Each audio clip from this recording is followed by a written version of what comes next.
What is going on, everybody? It is me, it is my face, and I'm back with my man Eric Sheetshaber as usual.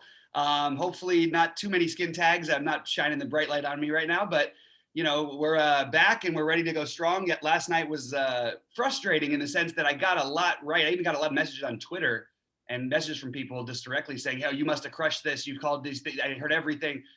I just didn't have the core part of my White Sox stack being Danny Mendick and no home run Nick Madrigal.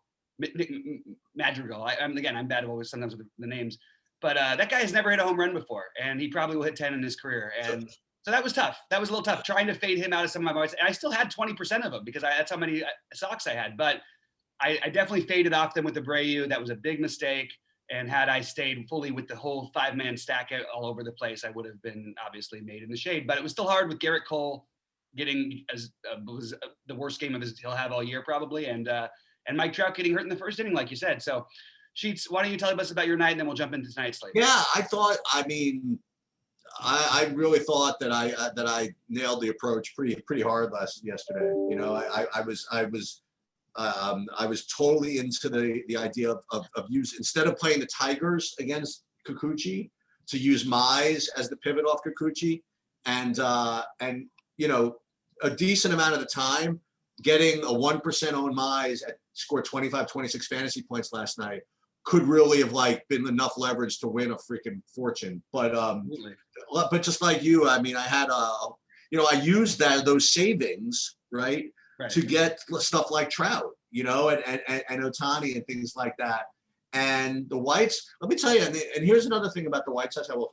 I'd love to get, you know, I want to get the Chuck Yardage in to give me the information on this, as we talk about ownership with baseball. But remember, an individual player's ownership is not exactly the same always as his ownership alongside of a stack.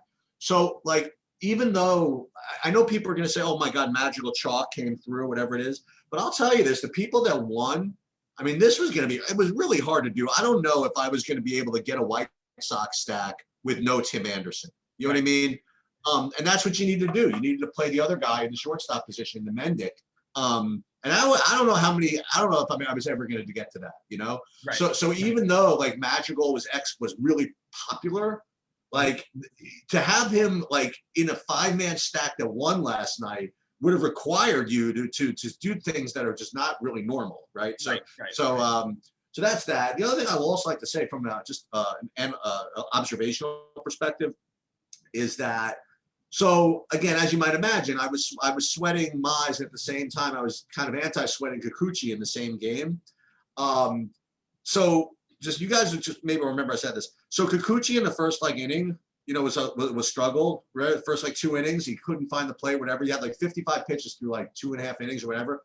Dude, he was freaking insane. The rest of the game. Right. I was just looking at that pitch count. Oh, please just get him out of there. You know what I mean? And he was awesome. I mean, that guy's freaking the real deal. Even though, you know, I outplayed him sort of last night, he is sick. And likewise, go ahead. Keep going. Sorry. And likewise on the other side of it, while I was really I was glad that Mize did his thing and had a great thing.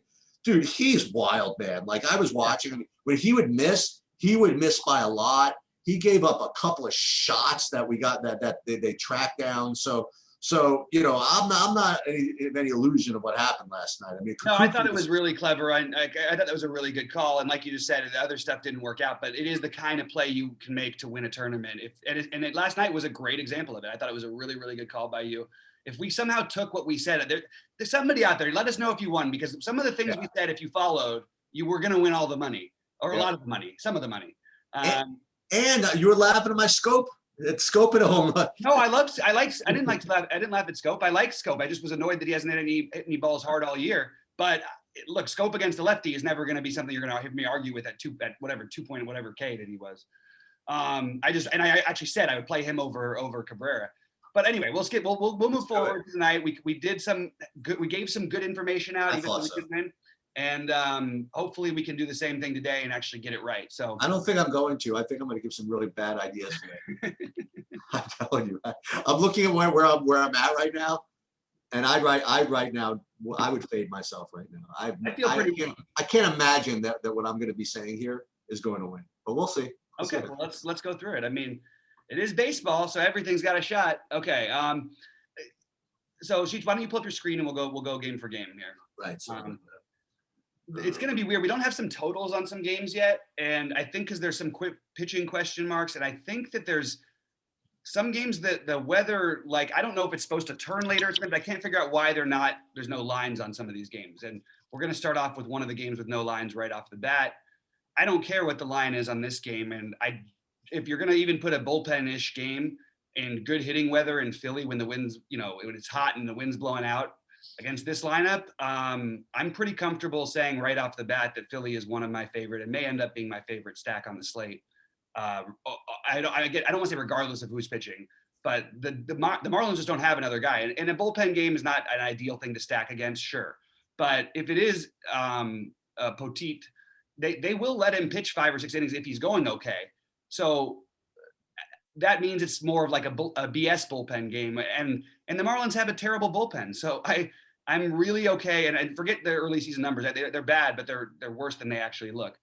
I really am a big fan of Philadelphia, Bryce Harper, Andrew McCutchen, Rio Muto, Brad Miller, Rhys Hoskins. You can go cheap with Matone or Herrera if you wanted to get low ownership and a little bit cheaper parts of the stack. I don't think I'm going to place a Garrett at 5K, but just because no one else in the world will, maybe I'll include him in one of the stacks. I don't think you need to worry about the ownership too much on this particular team yet. Maybe that'll change later in the day, but I am a huge fan of Philly. I like Zach Wheeler, but I don't think he's on my list. He's not my number one pitcher. He's on my list. That's where I'm at. Yeah. So the way I have my, my pitchers, I have Wheeler in like a wall of pitchers that are my second favorite. Right. And Wheeler happens to be one of them. It's not anything great though, as far as what I'm looking at. I mean, there's a whole bunch of guys that for me, I could mix and match with my number one pitcher. And so, we'll see where ownership comes in or whatever it is, but he's in there, and that's where my pitcher pool was very bizarre today in that way. And I personally didn't get to the Philly side. I don't know exactly why, but again, this is like early, and I just do my runs and I just see where it looks like. I didn't quite get to but it seems instinctively that I should. You know what I mean? Mm-hmm. Like you said, I mean, this Nieder, I don't know how long he's going to go, and Miami's bullpen's no great shakes. And yeah, we don't know if it's Nieder. Yeah, we don't know who the pitcher is. Yeah, in Philadelphia, if it's the one like the weather it is here, I mean, it's freaking hot here. Yeah, it's really warm. So they're probably really, really good hitting weather. So I don't have any problem with it. Maybe I'll come around to it a little bit later. I have other ideas for hitting right now, but I certainly can see myself, getting towards Philadelphia with very little urging. Yeah, and looking at my weather thing, which I'm going to keep doing every day, especially early in the year, guys, that it's really, I don't care that my results have been sort of up and down in baseball. I think that looking at this weather early in the seasons, you gain a lot, because if you just look at a team and they're playing in 42-degree weather versus a team that you have ranked similarly in 75 degrees with the wind blowing out, it's just you got to pay a little bit of attention here.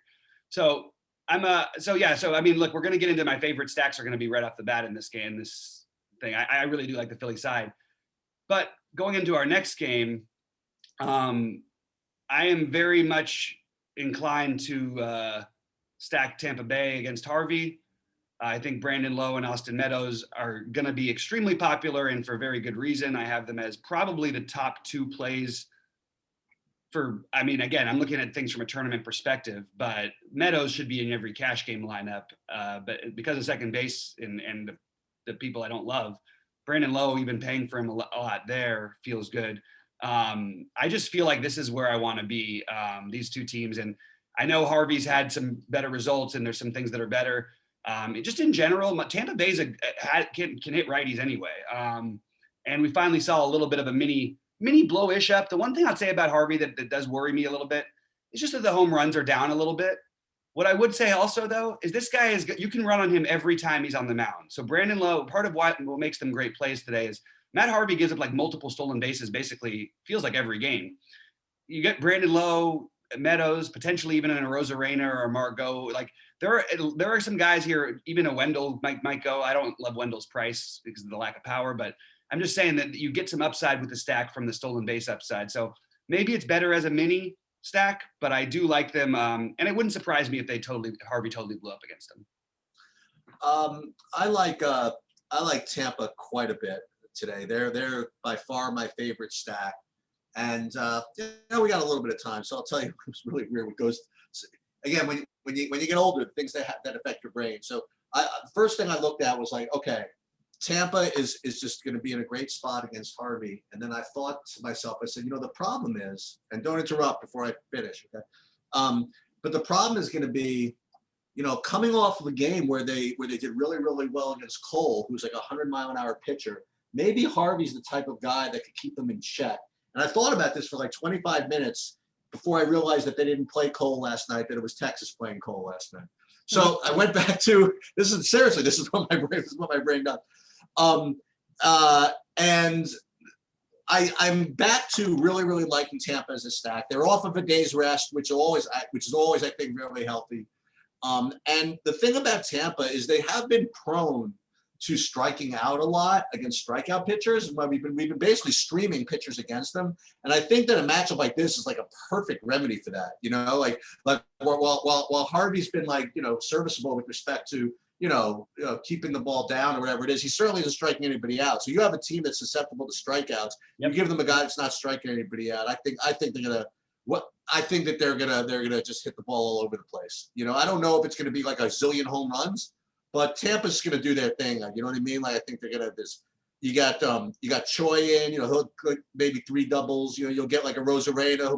Maybe even if Rosarena does get a home run, he can even get infield hit and 2 stolen bases. You know what I mean? Like this is. I think they can just run all over the place in this game. So I do like them. Like a full 5-man stack. I don't know exactly which of the guys, but I guess all the chalky guys, I suppose, like Lowe, Meadows, Rosarena, Dames, I guess.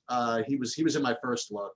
And G-Man Choi, Margot, just rock it. I mean, it's fine by me. And if people want to make the case that Harvey's been not that bad, okay, if that keeps Tampa ownership lower, that's fine by me. I'll take my chance. Yeah, I think they're going to be fairly popular, and I'm sort of with it. I agree that it's a really good stack. And like you said, you pointed it out. Harvey's doesn't strike people out. This team's problem against righties is strikeouts. So that's and again, I just want that stolen base upside is a real thing when it comes to Matt Harvey pitching.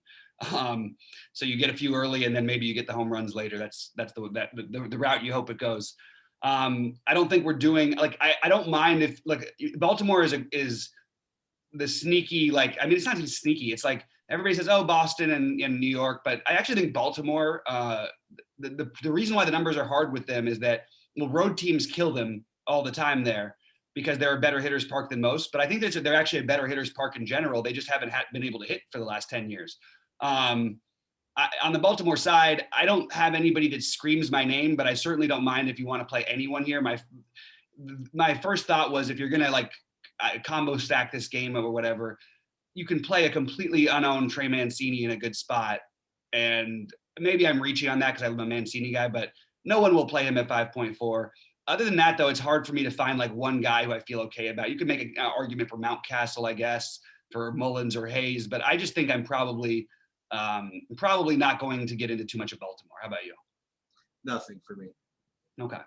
Well, let's move on to Atlanta then. Here's one we don't have a total on because we don't know who's pitching on either side.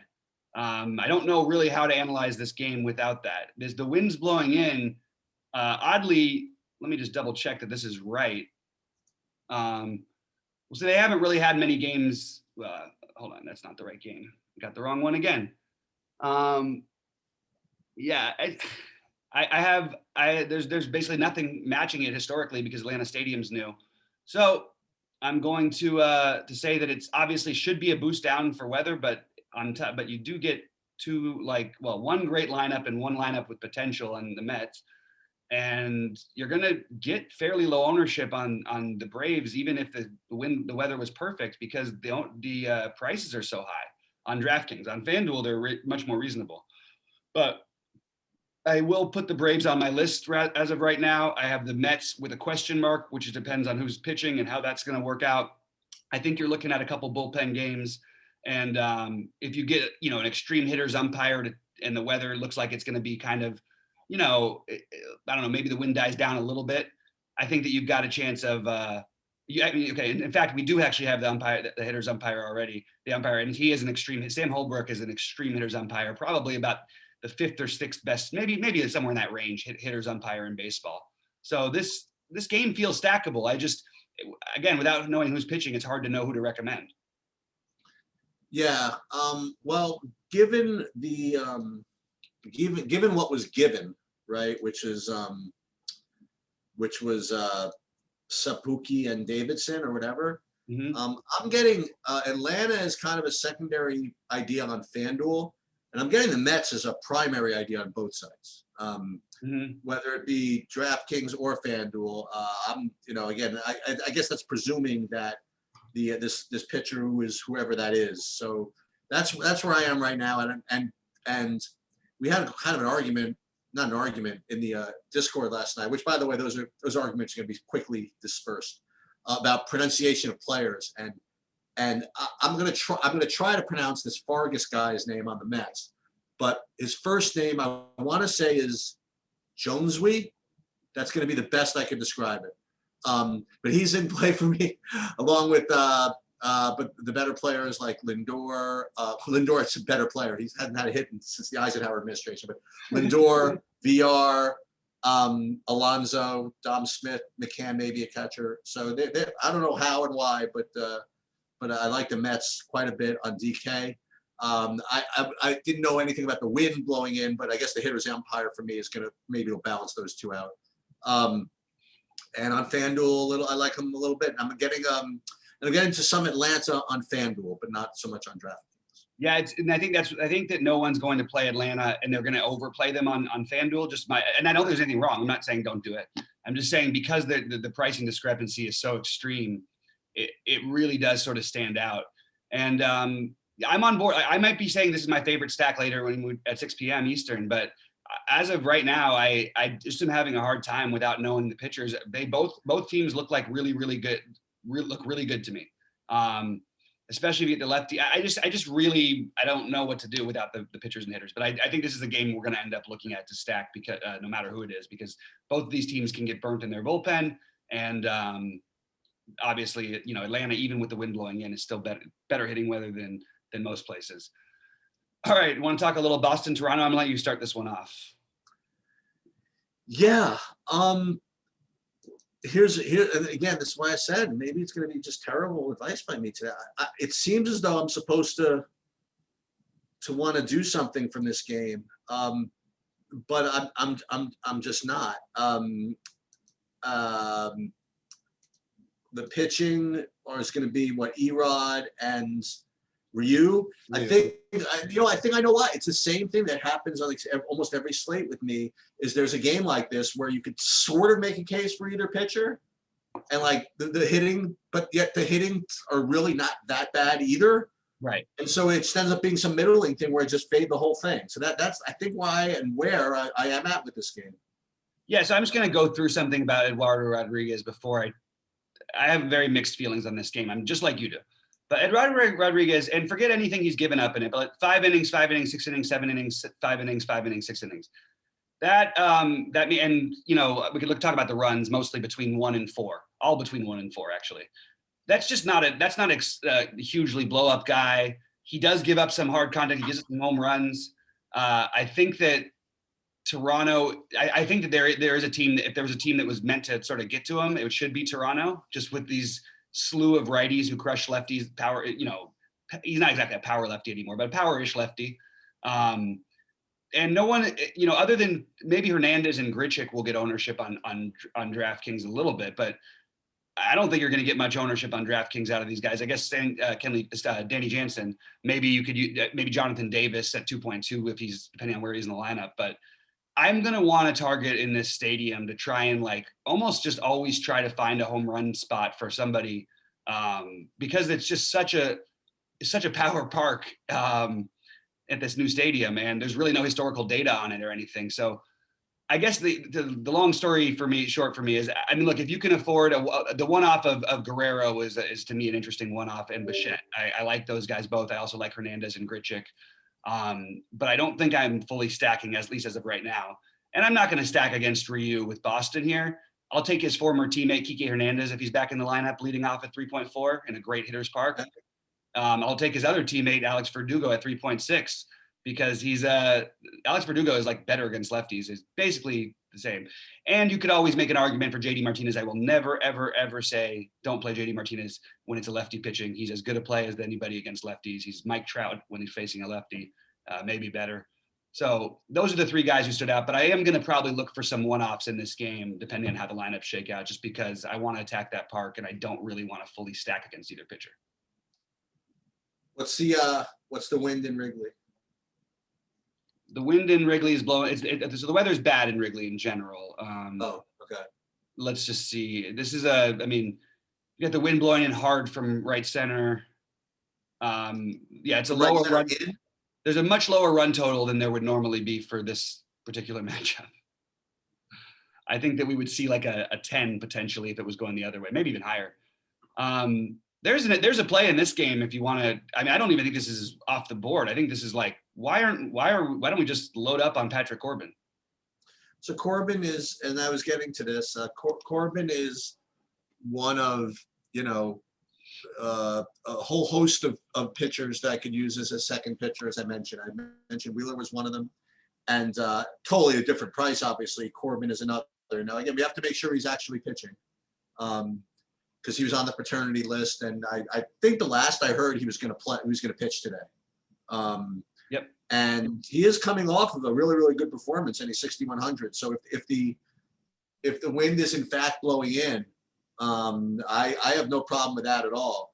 And because what I was going to say is if the wind were blowing out, then you get probably Washington as like a really chalky yet probably almost mandatory look, considering how bad what's his name is Davies. So if the wind were blowing out, I would look at the other side. But I'm with you. I think that if you do get the wind blowing in, I think that Corbin is certainly on a list of pitchers you could use. He has been certainly variant. Let's say that. So I'm not like I wouldn't play a huge percentage of him. But he's certainly in for me a very long second pitcher player pool. And as I mentioned, if you get the good wind, I could make Washington's going to show up. But if you do get the wind, Washington's going to be really chalky also. So I don't think there's any variation where you end up playing Washington. Yeah, one other thing about Corbin, it tends to be a little bit like we talked about with Kluber, and I know Kluber ended up having a bad inning at the end, but the other night. But just he's similar in the sense that he pitches himself into shape, basically. Okay, that's interesting. And that's that you're going to see him struggle a little bit early in the year. Also, in his defense, he had to face the Yankees, Dodgers, and then you've got his really worst outing that sort of blew up everything on his numbers was that it's against Arizona, his old team, in that really hot game where he gave up 3 home runs. So yes, if the weather was any different, if we get anything later on, we're going to be interested in both teams hitting. And I still have interest in Corbin, to be honest with you. But I do think that Washington will stand out like crazy against Davies, who just doesn't strike anybody out. Still always seems to like be okay-ish in terms of not giving up like 3 home runs in a game. But I'm going to need the weather to change. These guys are all too cheap, except for Soto potentially and Turner. But overall, you got Bell, Schwarber, Castro, Harrison at nothing.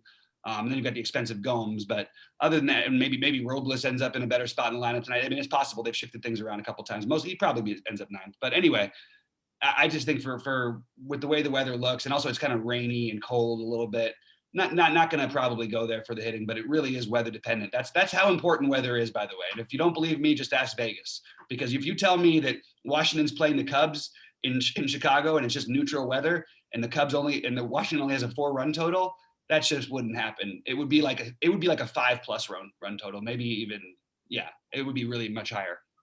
And to add to it, I'm just looking at the weather the weather stuff. I've got it as almost 50% worse for hitters than usual. So that's pretty bad.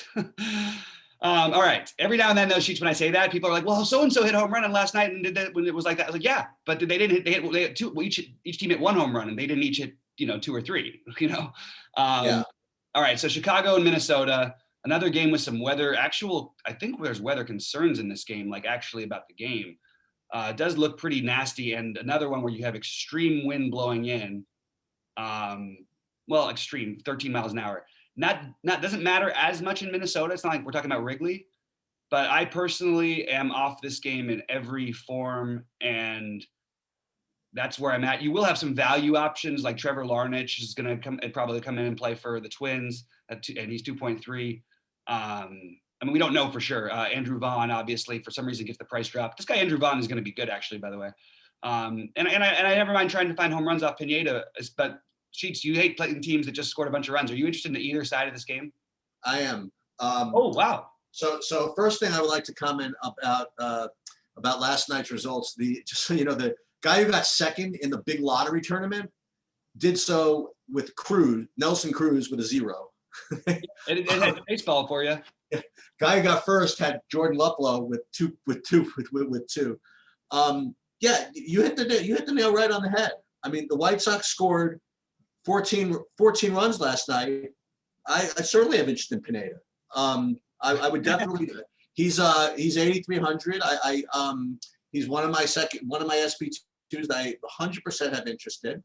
And the fact that you said that the wind's going to be blowing in even at all, I'm totally into that. The other thing, I'm totally into Lance Lynn also. I mean, he could bring some freaking heat, man. And yeah, Minnesota's can be tough, but I mean, I've seen Lynn put up these freaking ceilings, and I think that I can't make a case for why. I mean, look, Wheeler has a better matchup for sure, but I don't know, man. I have interest in both these pitchers actually. I'm not going to go to the hitting at all, and yeah, that's where I am. Yeah, your argument certainly makes sense but the only reason why I didn't really consider it is it's not. I'm concerned about the actual weather. Like, there's like real weather concerns about. Well, I didn't think about that at all. So yeah, if there's weather concerns, then forget it. but there's no matter what happens later, we're going to have a situation where probably it's going to have to create a little bit of unease in your stomach. Okay. Then I won't play it. You know how I am. If there's any doubt at all, I'm not playing it. Yeah, I have enough unease, and there's a big enough slate where I can go elsewhere. But I totally agree. Lance Lynn is the kind of guy I actually love to roster. He's always been like, he always gets under-owned. Then he's so efficient at times. And then he'll go out like 2 innings. He won't strike out anybody. He'll strike out the next five guys in a row or something. You know what I mean? He's a really always has been an underrated pitcher, but these are good offenses too. So I'm okay with sort of just letting this one lie. I'm not going to look for, even the one-offs in a game where I'm, worried about the weather. It's just not worth it on this slate for me. So, all right, let's move along. What do you got next on yours? It's Pittsburgh and St. Louis. Yeah, I'm throw Gant in the mix. He's another one that I'll play. If you saw. Oh, lost you there for a second.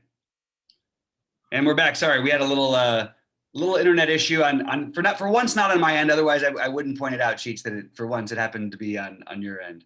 But anyway, you were talking about Gant. Yes, that I like him as an SP2. He's cheap, and he's certainly to be considered. And I didn't like it to any of the hitting.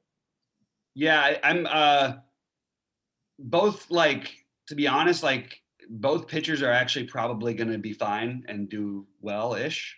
I'm not finding myself. So I keep running into the same issue. And like with a guy like Corbin, for example, like, he can hit the 30, 35. He can really go off.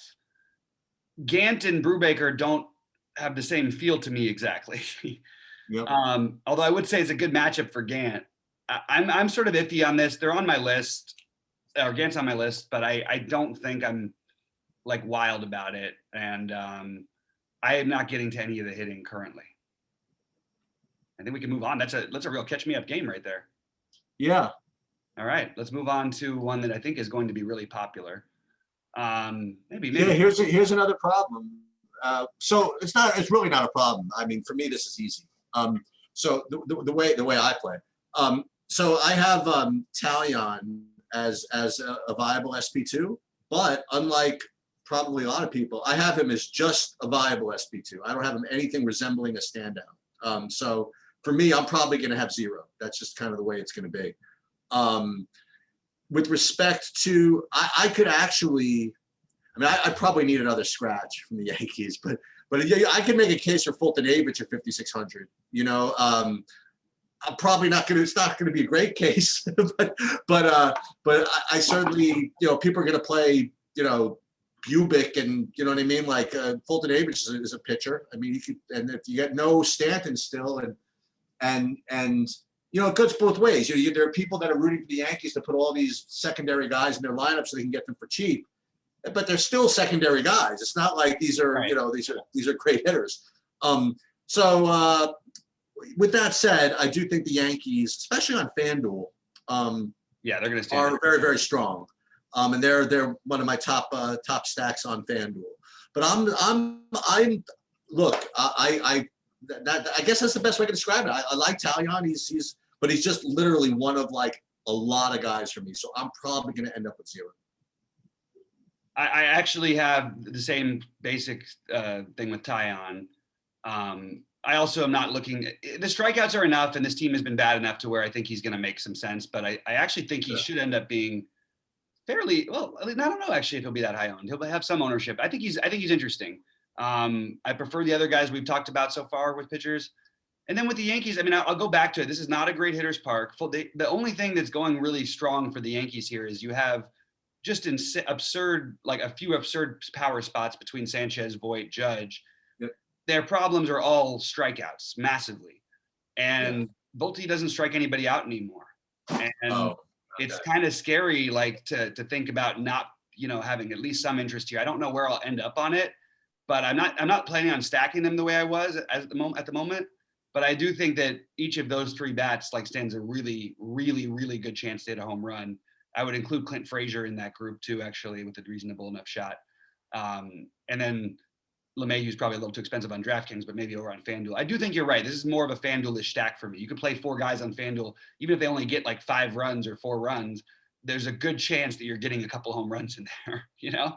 Yeah. So you're gonna get a nice score out of that. So I just prefer the other stacks a little bit more at the moment, but I totally get it. If this game was in Yankee Stadium, I would be saying, let's stack up the Yankees. I am going to give a downgrade just to ballpark and everything like that. So, and when we do the live thing a little bit later, I mean, you'll hope, you know, people that watch both these things, you know, by then I know what's going to happen. There's going to be groupthink. There's going to be stuff, and ownership is eventually going to condense on somebody in the SP2. They're just going to. And if for whatever reason, you know, Talion just becomes like another guy who's going to be 10% owned, I'll play him. You know, I'm in there, you know, just because I think he's fine. But if it turns out that he becomes like some 25% owned guy, I'm probably going to end up with 0. And I know what you're saying. Well, why have 0? You know what I mean? Why don't you just go under the field? Okay, if I was playing 150 lineups, that's the way I could think. But if only playing like a handful of them, I would rather go 0. Yeah, and that's this game. Yeah, I hear you. All right, so let's talk a little bit about the next one, Milwaukee KC. So obviously, it's a standout. You know, everything. Every time Woodruff pitches, he's the standout pitcher. I think he's the best of the spend ups. I also worry a little bit. Like, there's just KC will do this thing against these high strikeout guys where they just like chase early in the count. Now the flip side is that actually allows Woodruff to go through some innings and all that stuff. But they just won't.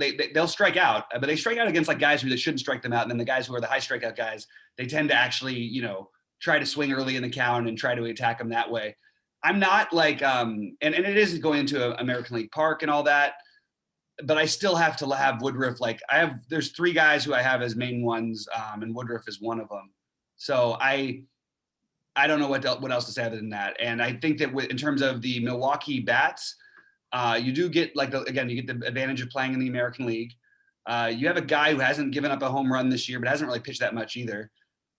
reasonable strikeouts. Milwaukee's not a great offense, but Tyrone Taylor and Avisail Garcia are cheap enough for me to take a chance on them. Potentially even Kane, although I don't love his lack of power. Same with our Garcia, but he's just a really good hitter. But Taylor is the guy who stood out at 2.4 to me. These are just fillers. This is not a stack I'm looking at doing. Well, for me, again, this is going to be part of the losses of playing along with what Sheets wants to do today. Couple of things. Number, I'm probably going to end up not playing that much Woodruff, just because the ownership and the different options that I have that are going to be lower owned. The other thing is that I said this. Who did I say this about? Maybe Luis Castillo, somebody else. I want to ask the industry just to please somehow find a way to make Chris Bubic like 30% owned. I mean, just try to like everybody get on board with this thing, because I'll be more than happy to play Milwaukee. I will. I'll do it. The thing is, I don't think it's such like a lock bunch of spend up hitting that people are going to really need to play Bubic. That's the thing. So that's the problem. He's not going to be low owned. So with that said, he's in play also. I mean, like, but then again, why do I need him? Like, if I don't think he's going to be popular because no one's going to need him, why do I really need him also? So he's going to be a good point per dollar play. He's only 4K. He'll probably, he kind of likes us to go 5 innings. You know what I mean? Like, he could. And Milwaukee has been, not great. So he's in play, but probably not going to play him if that makes any sense. And so I will take, again, my desire to play Milwaukee is going to be pretty much dependent on the ownership of Bubic. I do like Milwaukee if I could get some leverage off of that. And I'm not going to play Kansas City or anything like that, but I'm probably going to be, as the kids like to say, probably under on Woodruff. Yeah, and also, maybe you won't be under. Well, I guess you'd be under. You probably have 0. But this is the game has serious weather concerns. Oh, is that right? I didn't even. Yeah. So, which is kind of neat because we're gonna have to sort of like figure that out if it's still like that later. I'll just avoid Woodruff in that case, but I do think that it might be interesting to see what people do if they start getting worried about Woodruff there. All right, we have another interesting pitching option here in the next game. Actually, both of them. 2 pitching options, especially with Trout them out, and Adam Harnari, who's again an excellent pitcher's umpire. So I don't have umpires for everything, but when I have them, I'll mention if they're significant. And Andrew Heaney is an awesome GPP play here. My only issue is he I guess he's okay. So he's better than a better GPP play than Corbin, but is he that much? Like, I honestly think it's really close between the two of them, and there's a $1,700 price difference.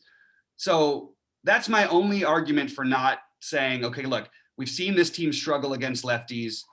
But we've also seen Heaney blow up at times, but we've seen Corbin blow up at times, but he's 6.1. And yeah, Heaney's had 3 awesome games this season. He's got a 6.5K prop. He looks very good. We have a lot of pitching options. So I've got him right now as I believe I have him at number 4 for tournaments. If I was playing conservatively, I would have him probably number 3. I have him at number. Sorry, go ahead. No, my bad. You finish. Go ahead. Oh, I was just gonna say about Heaney, just that maybe I shouldn't say in a conservative way. I think he's gonna be popular, and I think he's a really good play. But you could even argue he might be the best play on the slate in some ways because he's hit, this guy just even from the hit past and then the matchup. So I just think he's interesting. I'm not going to play any of Plesac myself. I have a little. Maybe I should. Maybe I have a little too much respect for the Angels, not striking out a ton. But I think it's just Heaney for me. Sorry, Sheets, go ahead. Between Heaney, Gant, Talion, other guys maybe we'll get to at these 7K, these guys below 8K. I think that, like you said, I think Corbin's got upside. I think Heaney's got upside. In a weird way, I think Heaney might be a better play than Talion. In GPPs, and I think he's going to be much more popular than Tyon too. I think so. Yeah. Everybody loves playing Heaney. They love to play him except that one time when they didn't. Yeah, and then that's my favorite part. He goes 40%, 35%, and then he puts up 30, and then he goes 1%. I'm like, what the hell's going on? Yeah, go ahead. Anyway. Yeah, so I think both these guys are sort of. I'm only playing Plesac, by the way, if there's no Trout.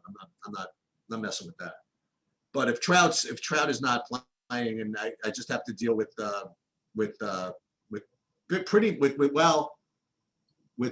mostly lefties. Guess Rendon's in there, but he's in play again. I'm not going to do handsprings to play Zach Plesac, but I'll probably get to some of them. And you know, if he's like really low owned, I think like, for example, like in this particular game, like if Heaney's like ends up really being popular at 25% or something, and Plesac's like 5 somehow, I mean, I'll try it. Yep. There is 2 bats that I am definitely interested in, even in this situation, even in the fact that I don't want to play hitters. First of all, I mean, they are ridiculously cheap, and the Angels are really cheap. Is Luplow playing again? Oh, he was hurt. That's what happened to him. Yeah. So anyways, they're all really cheap, and I think you're going to get ownership on Taylor Ward, but I don't know how many people are going to end up playing Justin Upton by the end of the day. But a non-strikeout pitcher against Justin Upton is definitely appealing to me. Rendon, Ohtani, these guys are all too cheap. Yeah. Walsh even, but I don't want to stack against Plesac. I'm mentioning these are the one-offs you'd pick for a home run, and then the value part of it is Taylor Ward and Justin Upton. So that's all I really have from that for the hitting side, just because of their prices. And if you look, it's too big a slate probably, but if you wanted to make an argument for some Cleveland guys, like Franmil Reyes is reasonable at 4.3. Jose Ramirez is just awesome in general. Yeah. And then Eddie Rosario can hit lefties, and he's 3.1, which is way too cheap for Eddie Rosario. I know he struggled this year, but I don't care. So those are the guys from the game if you were going to consider hitting, in my opinion. We can move on if you want. You like anything from here? I initially was going to say a little bit of the Astros, and I will mention real quick, I'm just going to take a quick look because Manaea's faced this team a lot in his career. And I just want to make sure real quick what we're looking at from a BVP angle. I think I'm probably just going to end up completely fading this game, even regardless of what I find here. But I just would like to look when we have probably a huge sample size. It's pretty huge actually.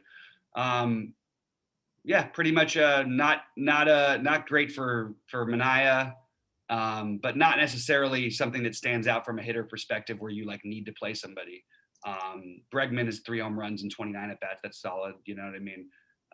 But I think I'm probably just going to avoid this game. How about you? Yeah, it's one of those. I gotta come up with a brand name for it, but it's one of those middling games where we're both pitching. You can make sort of an argument for both pitchers, but sort of an argument for both hitting, but nothing's going to smash the slate out. Yep, I hear you. You want to play Matt? You want to play Matt Olson? Go ahead. I mean, that's fine. Right. Yeah, I just am not going to get to anything. I don't think so. We can move on to another one that's got another good pitching option, and I think potentially the best stack on the slate. But you know what? Let's you really want to stack Arizona that much, huh? Hey Google, what will the temperature in LA be at 7:30 p.m.? Today at 7 p.m. in Los Angeles, it's predicted to be 68 degrees and sunny.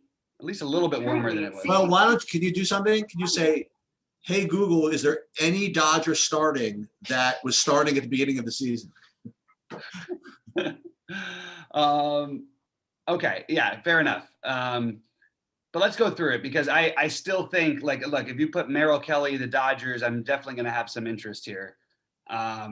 You're going to also get because of the fact that we don't have any Dodgers from the hardly any starters, you're going to get some cheap options here to go with your in a stack. And okay, I'm not thrilled about the idea of playing Albert Pujols. I know happy to have you, buddy. Happy you're with us. Always was hoping we were going to get you before the Angels did. Actually, really happy we didn't because we would have been overpaying. But I don't know where Luke Raley's going to hit tonight. Gavin Lux might be leading off tonight. Matt Beattie has power, and I don't know where he's going to bat in the lineup. I mean, really, I don't think anybody does. These guys could be cleanup or eighth. All the guys I just mentioned. And Will Smith, obviously a good catching option in general, just if you have to be able to afford it. And then obviously you've got the Betts and Muncy. Turner situation, I would lean towards probably Muncy over either of the other two, but Turner I really like in general too. So I like the stack. I lean Lux, Beatty as being my favorite plays on the Dodgers here. I don't know where they're hitting yet, so it's going to be a little tricky. Oh, and Rayleigh, depending on where he's batting. But even still, this might be like a little bit of the White Sox from last night, where you can use the other guys, the Danny Mendick. Excuse me, sorry about that. Danny Mendick of the world, and the other guy with the home run first, Madrigal. I like the Dodgers a lot, so they're near Philly. It's the Dodgers, Philly, and Tampa Bay are my favorites, and I'm gonna have to decide how I'm gonna disperse that out. But this is a great example of why, if you do like the Dodgers, you really don't need to worry about paying for a 4K pitcher. You like Urias? Of course, it's hard not to. But we just named a bunch of other guys who are really good also, and he belongs right there with them. I don't know what else to say. Like, it's hard for me to say him over Woodruff straight up, but they're actually not that different. Yeah, I don't know what to do with him yet. I think I probably will have some, but I have him a little bit behind a couple of the other guys, and maybe that's a mistake. Maybe I should get that figured out. Maybe, because we'll get into it in the next game. That's the other guy who will be popular, but maybe Urias is just simply the better play. That's all I got. How about you? Yeah, I'm exactly with you on both on everything you said with respect to the Dodgers, except for my uncertainty. In other words, I would like to, and this is why the Dodgers like remain unpopular like every slate, because you don't know where anybody who's playing and who's in the lineups, and you don't know what the lineup is. No one wants to deal with the aggravation. That's why nobody plays them. Right. So if you're willing to either speculate on where these guys are batting, or be somewhat flexible with your lineups and be able to kind of zig and zag after the lineups come out, after some of these other games lock, for example, then I think that the Dodgers are a good idea. You want to, like you said, I mean, look, I know that this is maybe pedestrian, but yeah, I'd rather play the lefties. So I'd rather play Lux and Beatty and Muncy, right? Those seem like good plays. And Lux, I'm presuming that Lux, until these guys come back, Lux is going to be hitting in the top part of the lineup. I mean, like, I can't imagine against righties, no?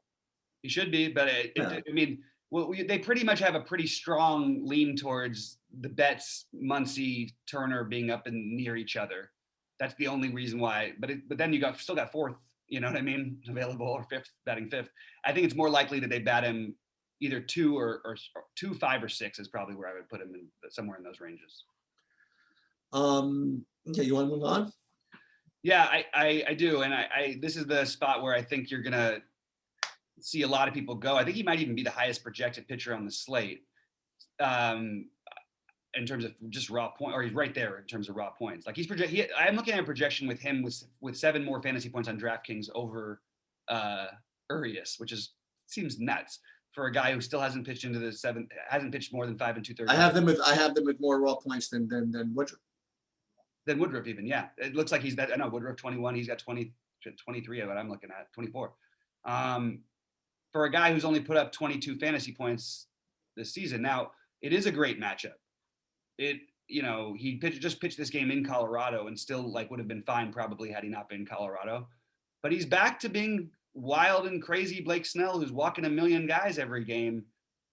Maybe he's not the play we should be making over Urias so much here. Just worth considering, and certainly somebody who on FanDuel, while maybe he'll stand out, I just would remind everybody, this guy has not, you want that quality start. He has not pitched 6 innings in a game yet. Having said that, the Rockies are terrible against lefties. They, I believe, have the lowest run total on the slate. And I'm going to take a look. You got a strikeout of 7 for him. You got a neutral umpire. So I definitely have Snell interest. It's just Urias, Woodruff, Snell is a very close conversation for me today. Yeah, that's good. This is going to be, again, this is, like I said, this is why you're going to lose if you're following me, because I'm playing Snell, and it's just a terrible play. It's just hopeless. I mean, you're playing a chalk pitcher you're playing a chalk pitcher who has just proven that he has no leash. He can't throw 100 pitches. He walks everybody. And there's a lot of incredible options, you know, like between, honestly, like not being exactly serious, but would you be like shocked that Patrick Corbin doesn't outscore Blake Snell? You know what I mean? Like at almost half the price in some situation. Yeah. There's ceilings out there today. Like there's even between Wheeler, Woodruff. I mean, like Yeah. there are guys, Lynn. I mean, there are 35 point Heaney, ceilings out there. all those guys. Or yeah, so it's I'm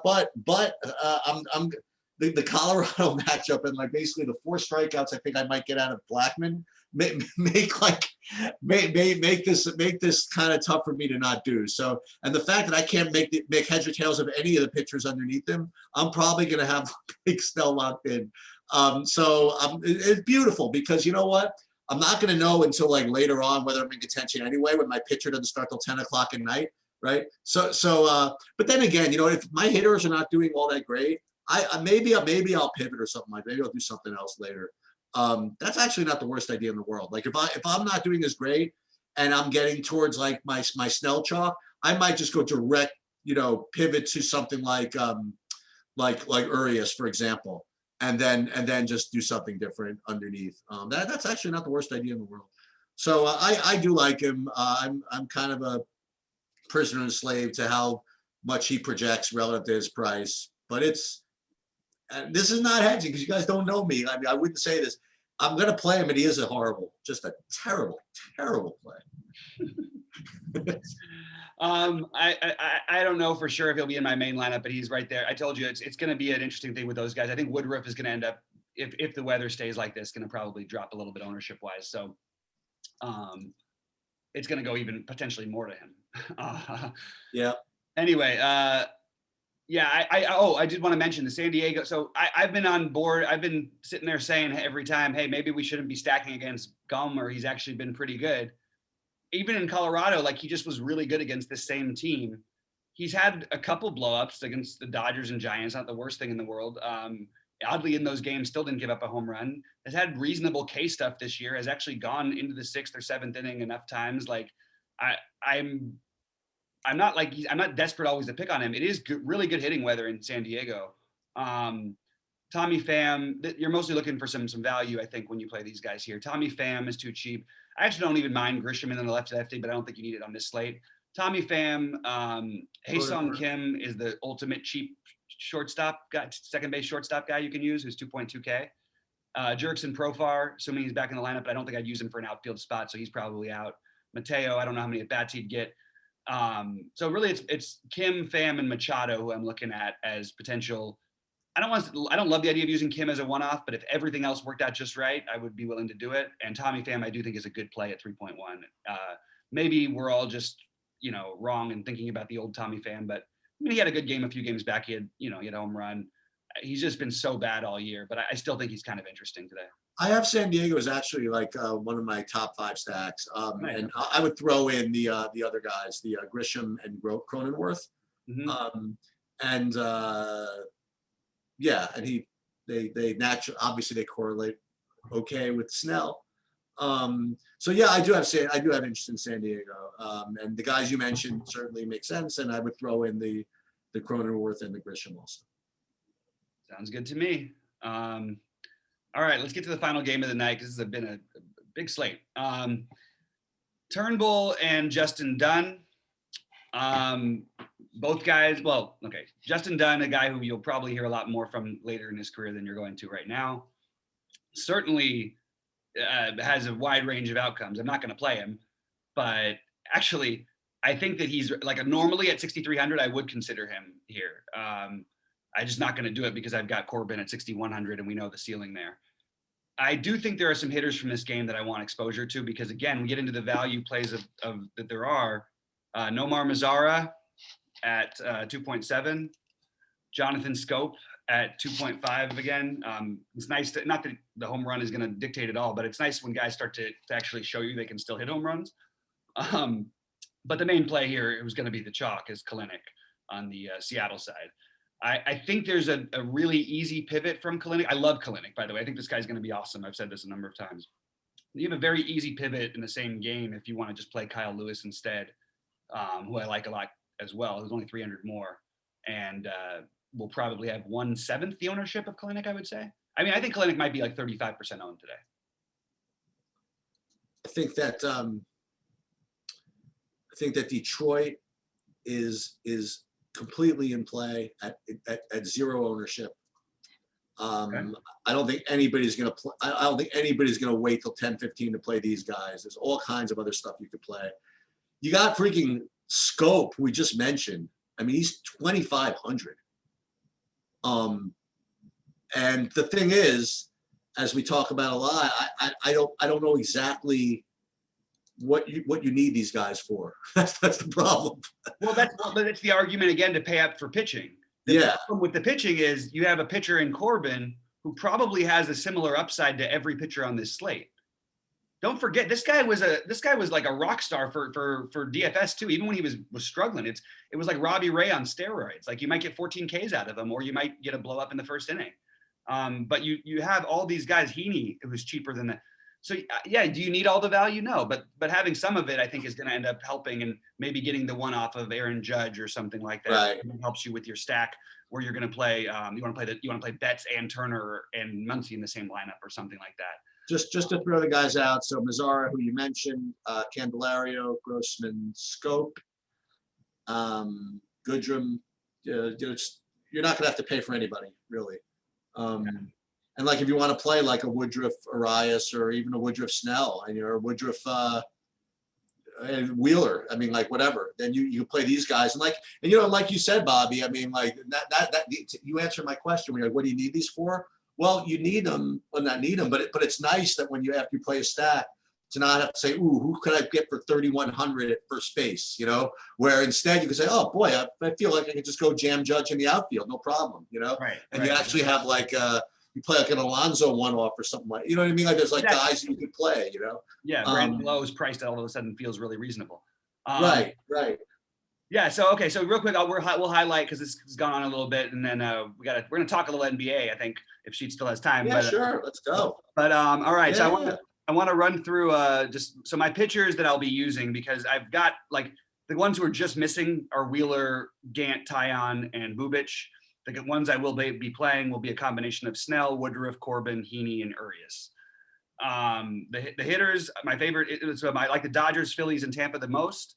I am interested in mini Braves, or actually I'm interested in the Braves. I'm just trying to figure out, that's another way you can get the Braves in, by the way, is playing these cheapos.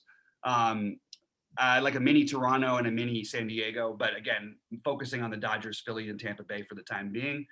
And my favorite individual hitters, Meadows, Harper, Miller, I put Meadows in twice, so I really like Meadows. I meant to put Lowe as the other one. Lowe, Judge. Oddly, I have Nola as a catcher. We didn't mention him in the San Diego game, but he's kind of expensive. But if I was going to play a couple San Diego bats and use him as a third, I think he makes a lot of sense. And I like him in general as a catcher. Choi. Then my favorite values, Taylor, Upton, Pham, Beatty, Rayleigh, Lux, Mazzara, and Kalinick. And again, you can always pivot to Lewis, but there's a lot of good value. So I don't think we should worry about spending on pitcher, but it's not like we have an ace in Woodruff, but we've got a lot of guys who are similar type of aces. That's what I would say. You don't need, the more I'm looking at this and playing around, you don't need to play like Chris Bubic. You know what I mean? Like you don't, I don't think you do. I can't imagine what I could use him for. I really can't. I hear you. Zach Wheeler, I should mention again. I think that Zach Wheeler is a much better play. I know he's going to be popular, but it's so easy to pay up at pitcher. That's what I'm saying. You can see the complete game from that guy too. So he's got Woodruff, Wheeler. Honestly, all of those guys I mentioned, Snell. Other than Snell, have a real. Right. I mean, now Snell has a ceiling, but all of the other ones have flashed it multiple times this season, and Snell hasn't. Yeah, I agree. I couldn't agree more. So, Sheets, anything you wanna throw out there? Yeah, I'll just repeat. So I like Heaney. Excuse me. What's his name? Snell. And then, it's funny. I was looking at all these 7,800 guys. I couldn't separate the two. So I'm not going to play any of them. Probably. I probably will end up my main lineup, just playing something like Snell, Woodruff. But if I do that, I mean, like put the shell up here right now. Like this is going to be just like so easy to play that it's going to be so popular. You know what I mean? Like play Tampa with those two dudes. You know what I mean? So I'll probably pivot in the hitting a little bit, and I'll just reiterate. So Tampa is my top stack. So I probably won't play Tampa with the pairing you see. Other guys, other stacks I like are the Mets, San Diego. Milwaukee is not going to be as appealing now that I've talked myself into the fact that Bubic is not going to be popular. And Detroit, I like them as a different type of value to either like Bobby perfectly said. I mean, like open up your one-offs to better options there. When it comes to FanDuel, right now I have Snell like clearly the best, which is really bizarre, right? Because you need the 6 innings. Has he even thrown for 6 innings yet the whole season? No. Right? I mean, it's ridiculous. And then I got Tampa, Yankees, Mets, Atlanta, Philly over there.